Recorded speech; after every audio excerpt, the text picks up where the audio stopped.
Chapter number 2, Health and Diseases. Firstly, we studied about the definition of this health. Health is a state of complete physical, mental and social well-beingness and not merely the absence of any disease. What is the health? State, it is a state. State म्हणजे अवस्था. It is a state of complete physical. Physical म्हणजे शारीरिक. Mental म्हणजे मानसिक आणि social वेलबिंगनेस म्हणजे social म्हणजे सामाजिक. वेलबिंगनेस म्हणजे व्यवस्थितपणा. अँड नॉट मिअरली, मिअरली म्हणजे केवळ. Not merely the absence of any disease म्हणजे केवळ कोणताही रोग शरीरामध्ये नसणे म्हणजेच हेल्थ का? तर नाही. हेल्थला आपण मराठीमध्ये म्हणतो आरोग्य. आरोग्य म्हणजे काय? आरोग्य ही एक आपल्या शरीराची, मनाची आणि तुमच्या सामाजिक चांगुलपणाची अवस्था आहे. फक्त एखादा रोग तुमच्या शरीरामध्ये नाही म्हणजेच तुम्ही हेल्दी आहात का? तर नाही. एखादा रोग आपल्या शरीरामध्ये नसणे त्याचबरोबर तुमच्या शरीराची, मनाची आणि तुमच्या सामाजिक जाणीवेचा चांगुलपणा, चांगली स्थिती असणं म्हणजेच तुम्ही हेल्दी आहात, म्हणजेच ते म्हणजे आरोग्य. Next definition of disease. मग आरोग्य म्हणजे काय हे आपण पाहिलं. आता आपल्याला पाहायचे डिसीज. डिसीज म्हणजे रोग. कशाला म्हणायचं रोग? It is a condition of disturbance in a physiological or psychological processes of body is called as disease. Condition म्हणजे इथं सुद्धा अवस्था. Condition of disturbance. What is the meaning of disturbance? तुम्ही बऱ्याच वेळा म्हणता डिस्टर्ब झालं. डिस्टर्बन्स म्हणजे अडथळा येणं. कशामध्ये अडथळा येतो? तर फिजिओलॉजिकल और सायकोलॉजिकल. फिजिओलॉजिकल म्हणजे शारीरिक. मग तुम्ही बऱ्याच वेळा म्हणता ताप आला, अंग दुखतं, डोकं दुखतं. हे तुमच्या शरीराचे जे ऑर्गन्स आहेत त्यांच्यामध्ये त्यांचं जे काही फंक्शनिंग आहे त्याच्यामध्ये काहीतरी डिस्टर्बन्स होतो. और देर is a disturbance in physiological process. Physiological म्हणजे सायकोलॉजिकल प्रोसेसेस. सायकोलॉजी म्हणजे काय? तर सायकोलॉजी म्हणजे मानसिकता. तर शारीरिक आणि मानसिक कंडिशन्समध्ये काहीतरी डिस्टर्बन्स येणं याला म्हणायचं disease. Next point is a types of diseases. Every disease have its specific symptoms and according to their specific symptoms these diseases are also classified into different groups. To bring coordination in scientific study of diseases are classified as follows. The first type of diseases is according to duration and second type is according to reason. Duration means कालावधी. According to duration, there are two types of diseases. First is a chronic disease. Chronic means जुनाट, खूप दिवसापासून तुमच्या शरीरामध्ये असलेले.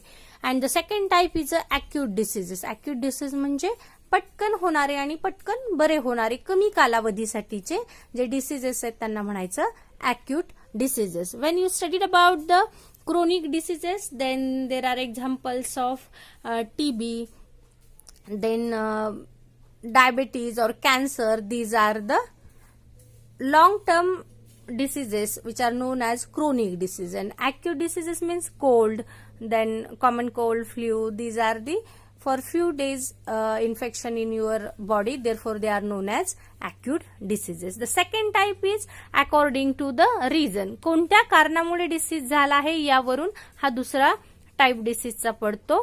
त्याच्यामध्ये परत there are two types of diseases according to the reasons.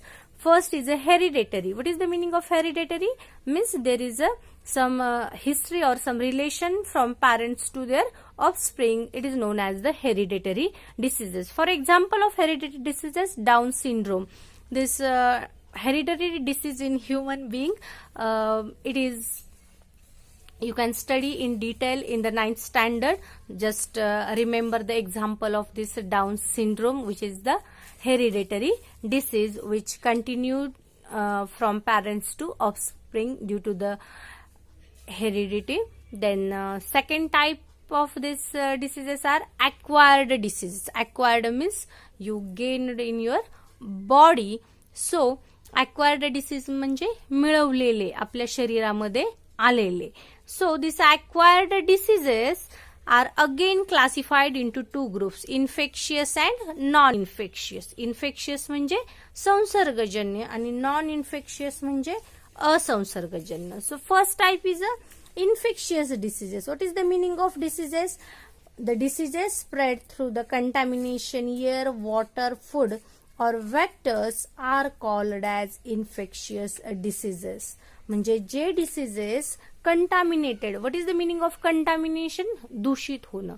मग ते दूषित पाणी पिल्यामुळे असेल, दूषित अन्न खाल्ल्यामुळे असेल, किंवा दूषित हवा तुमच्या शरीरामध्ये आल्यामुळे असेल, किंवा काही वेळा vectors are responsible for the spread of this infectious diseases. So what is the meaning of vector which are responsible for this infectious disease? The best example of vector is mosquito. You know, mosquito are very dangerous to our health because they can spread the different types of bacteria and viruses which are responsible for our different diseases like malaria, dengue. Malaria and dengue are the diseases in human being which are not only bite of this mosquito, but they are the vectors of this causing agents or pathogens which are responsible for infection. So infectious diseases example are cold, which is known as common cold. साधा सर्दी खोकला जो होतो तो आपल्याला, it is an infectious type of disease. Common cold, flu, then dengue are the examples of infectious diseases. These infectious diseases are due to the contaminated food, water or air, or also due to the bite of vectors like animals or insects. Then the second type is a non-infectious diseases. In this non-infectious diseases, examples are of diabetes, heart diseases. They cannot spread person to person. Therefore they are called as non-infectious diseases. These infectious diseases can spread person to person. So these are the different types of diseases according to the duration and according to the reason. In this chapter, second chapter, health and diseases, we studied this infectious and non-infectious diseases in detail. Now next point is infectious diseases. But before that, what is the pathogen? The definition of pathogen is very important. Pathogen means the agent which is responsible for the disease. ज्याला मराठीमध्ये आपण रोगकारक किंवा रोगजंतू म्हणतो. जो रोग करणारा आहे किंवा रोग निर्माण करणारा जंतू म्हणजे pathogen. Infectious agent that causes disease or illness to its host.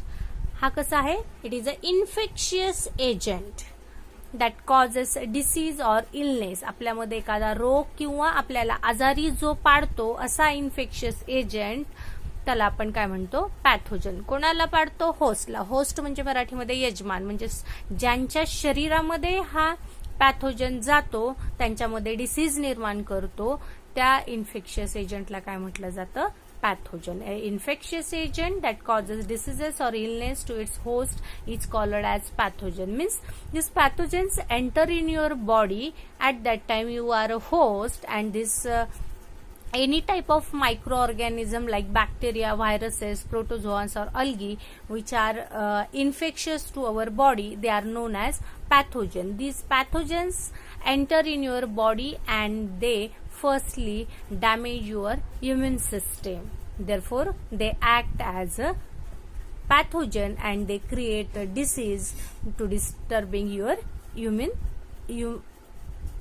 system. Then the infectious diseases. Next point is the infectious diseases. Diseases spread through the contaminated water, air, food or vectors are known as infectious diseases. In your book there are different types of infectious diseases are given. First is tuberculosis, then hepatitis, dysentery, cholera and typhoid. How these infectious diseases spread? In your book there is a one diagram or one question, how infection spread through the sputum. You know the sputum means थुंकी. एखाद्या रोग्याच्या थुंकीमधून disease कसा spread होतो. When this patient sneezing or coughing process of this patient at that time through the mouth or at the time of sneezing, the small droplets of these pathogens are spread in the ear. The first stage is large droplets which are very large in size. These droplets are settled down to the ground level within a few seconds. Due to the weight, they are suddenly settled down on the ground level, and in this sputum or in this droplets some bacteria or this viruses, any pathogen present. Then the second stage is mist remains in the ear. Mist means lightweight, more than this large droplets. Smaller droplets are as a mist in this ear for the several minutes or to few hours, and the very lightweight small droplets in this area are evaporate easily or they vaporized into mist. Mist म्हणजे थोडक्यात वाफेमध्ये त्यांचं रूपांतर होणं, ज्याला आपण धूलीकण म्हणतो. So in this area small droplets are vaporized into the mist. Then second stage is these small droplets of this sputum are remains in the ear. They are suspended in the ear, and if this ear is inhaled by another healthy person, this ear with the bacteria is enter inside the healthy persons, and this is the third stage at which the large droplets are settled on the ground level within the few seconds. Like this, the different types of infections spread through the sputum through the ear. This is the contaminated ear. So some diseases spread through this contaminated ear, water, food or vectors. They are known as infectious diseases. In your book there are different types of infectious diseases are given. In this first type of this disease, there is one chart. In this chart the first is a tuberculosis. Tuberculosis याला मराठीमध्ये क्षयरोग असं म्हणतात, ज्याला आपण शॉर्टमध्ये TB म्हणतो. T for this tuber, T and B in the spelling of this tuberculosis. So you can write this as a capital T and capital B, that is the TB, tuberculosis.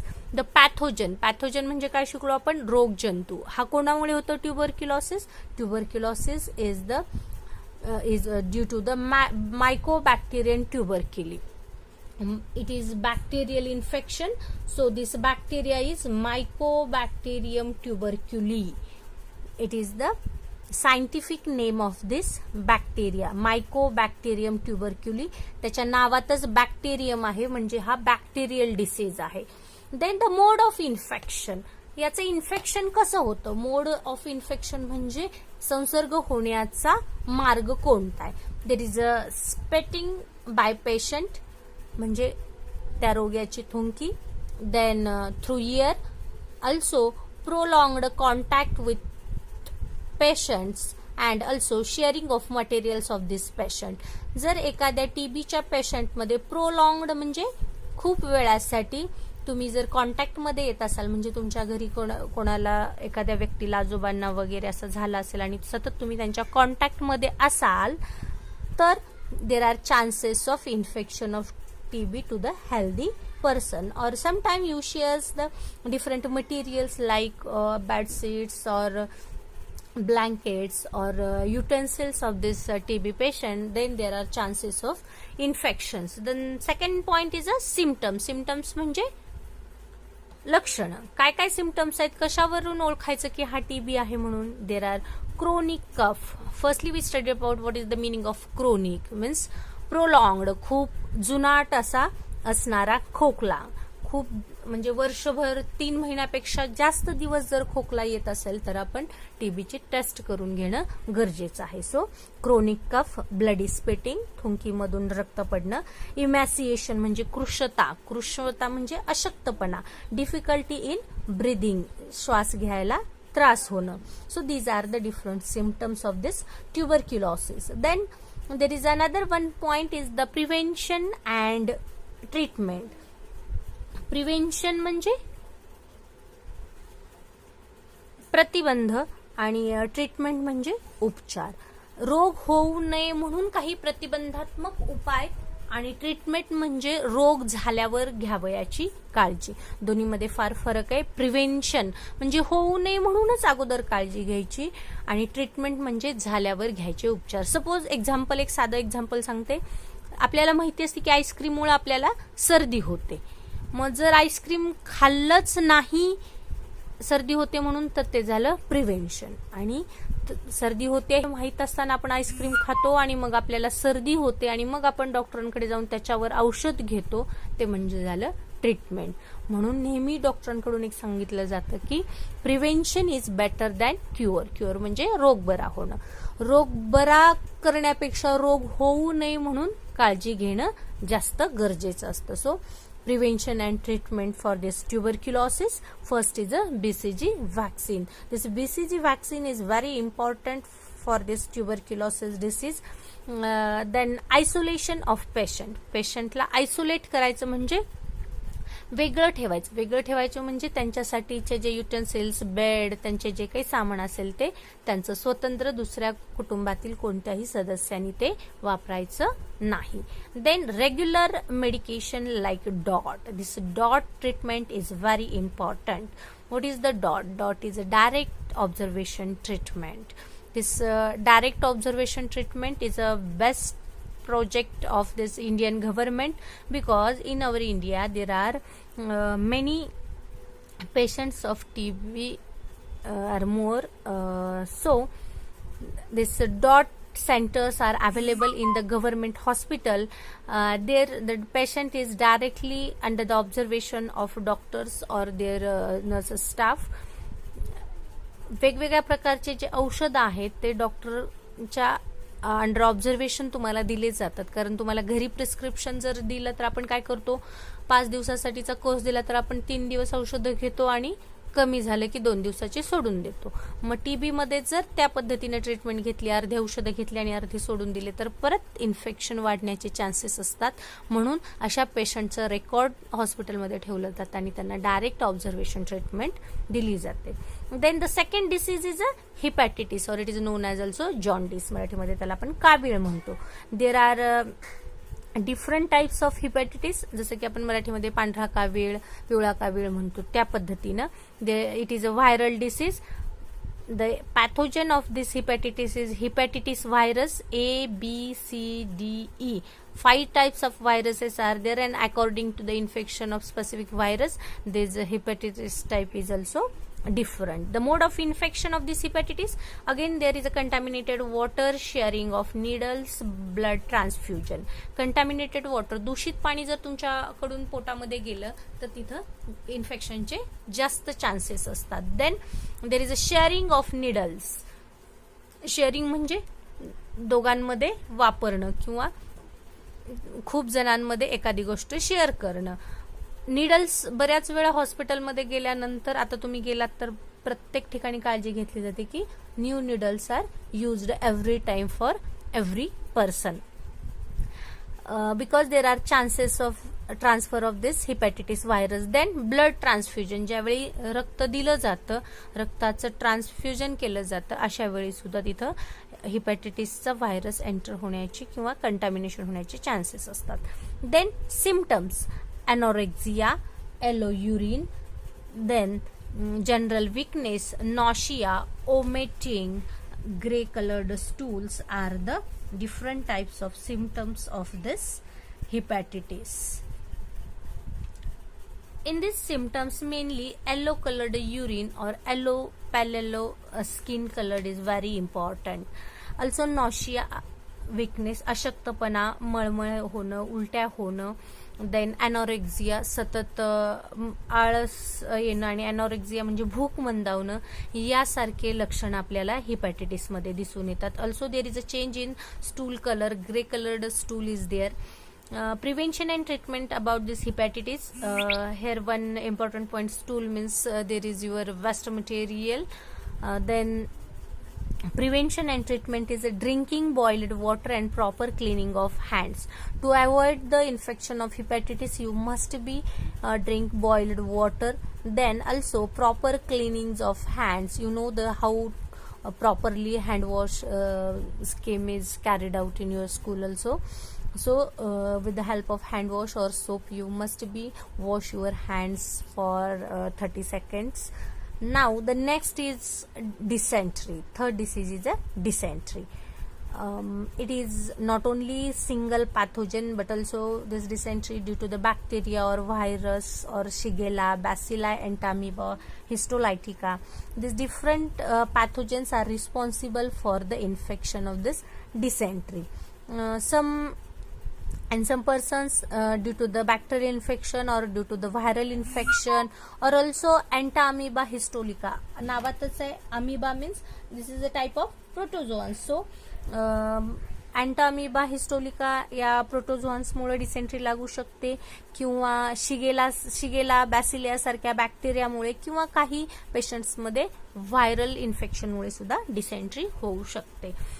Mode of infection means this bacteria or viruses are enter in your patient's body through the contaminated food and water. The symptoms of this dysentery are watery stool, means there is a loss of water from the patient's body and pains in the abdomen. पोटदुखी आणि वॉटरी stool हे काय आहेत, main symptoms आहेत.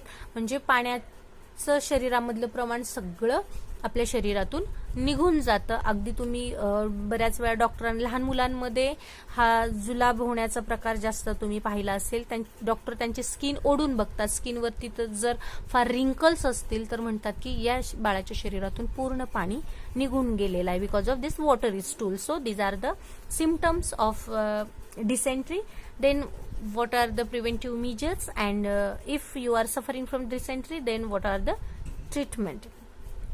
Then drinking of boiled water, it is very important in all these infections. Drinking of boiled water or clean water. Then proper storage of food, because this Shigella or Entamoeba are enter through this stale food. Then proper storage of food is very important. ORS consumption. ORS means oral rehydration solution. If you are suffering from this cholera disease, then doctor prescribe you ORS solutions. This ORS means oral rehydration solution. Hydration म्हणजे शरीरातून पाणी निघून जाणं, आणि rehydration म्हणजे शरीरातून निघून गेलेलं पाणी परत तुमच्या शरीरामध्ये रिस्टोर करणं, आणि ओरल म्हणजे तोंडातून. रिहायड्रेशन म्हणजे परत पाण्याचं तुमच्या शरीरामध्ये साठा करणं, असं साठा करणारं सोल्युशन. ORS हे तुम्हाला बऱ्याच वेळा ऑरेंज व वेगवेगळ्या फ्लेवरमध्ये साशे डॉक्टर प्रिस्क्राईब करतात. So ORS consumption is very important in dysentery. If you are suffering from this dysentery, at that time you can make this ORS solution in your home. You can take the water, 1 glass of boiled drinking water, add 2 spoons of sugar, salt, and then you can lemon juice, and you can take it as a treatment. Then the next is a cholera. This cholera disease is also due to the bacterial infection. The bacterium Vibrio cholerae is responsible for infection of cholera. The mode of infection, contaminated food and water. Symptoms are vomiting, severe diarrhea, cramps in legs. Vomiting म्हणजे उलटी होणं, severe diarrhoea म्हणजे जुलाब लागणं, आणि cramps in leg म्हणजे पायाला गोळे येणं. And preventive and measures and treatment is following hygienic practices. स्वच्छतेच्या सवयी स्वतःला लावून घेणं आणि त्या फॉलो करणं फार गरजेचं आहे. Avoiding open place food. You don't take the open foods from different types of bakeries or also pani puri or vada pav. They are very dangerous to your health, because through this infected food vibrio cholerae like bacteria enter in your body. Then drinking boiled water, vaccination against cholera are the preventive measures.